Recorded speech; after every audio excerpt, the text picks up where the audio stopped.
The area surrounding the North Pole may seem like a frozen and desolate environment where nothing ever changes, but it is actually a complex and finely balanced natural system, and its extreme location makes it vulnerable to feedback processes that can magnify even tiny changes in the atmosphere. In fact, scientists often describe the Arctic as the canary in the coal mine when it comes to predicting the impact of climate change. One major type of climate feedback involves reflectivity. White surfaces like snow and ice are very effective at reflecting the sun's energy back into space, while darker land and water surfaces absorb much more incoming sunlight. When the Arctic warms just a little, some of the snow and ice melts, exposing the ground and ocean underneath.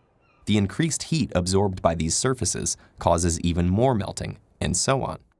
And although the current situation in the Arctic follows the warming pattern, the opposite is also possible. A small drop in temperatures would cause more freezing, increasing the amount of reflective snow and ice. This would result in less sunlight being absorbed and lead to a cycle of cooling, as in previous ice ages. Arctic sea ice is also responsible for another feedback mechanism through insulation. By forming a layer on the ocean surface, the ice acts as a buffer between the frigid Arctic air and the relatively warmer water underneath. But when it thins, breaks, or melts in any spot, heat escapes from the ocean, warming the atmosphere and causing more ice to melt in turn.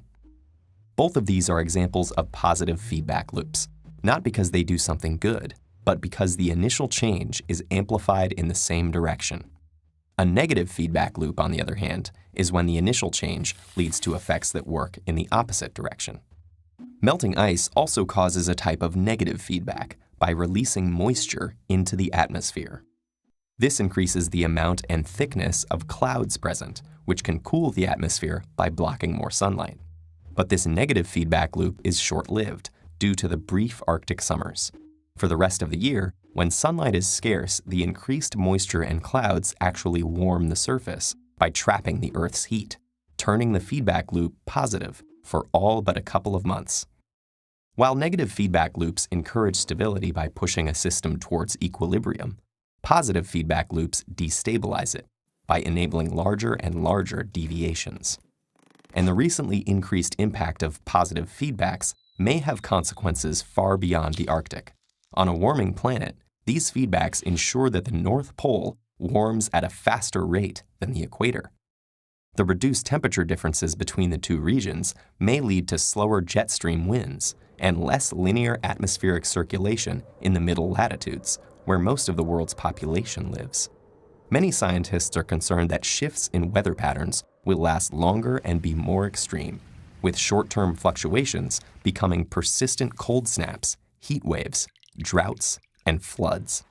So the Arctic's sensitivity doesn't just serve as an early warning alarm for climate change for the rest of the planet.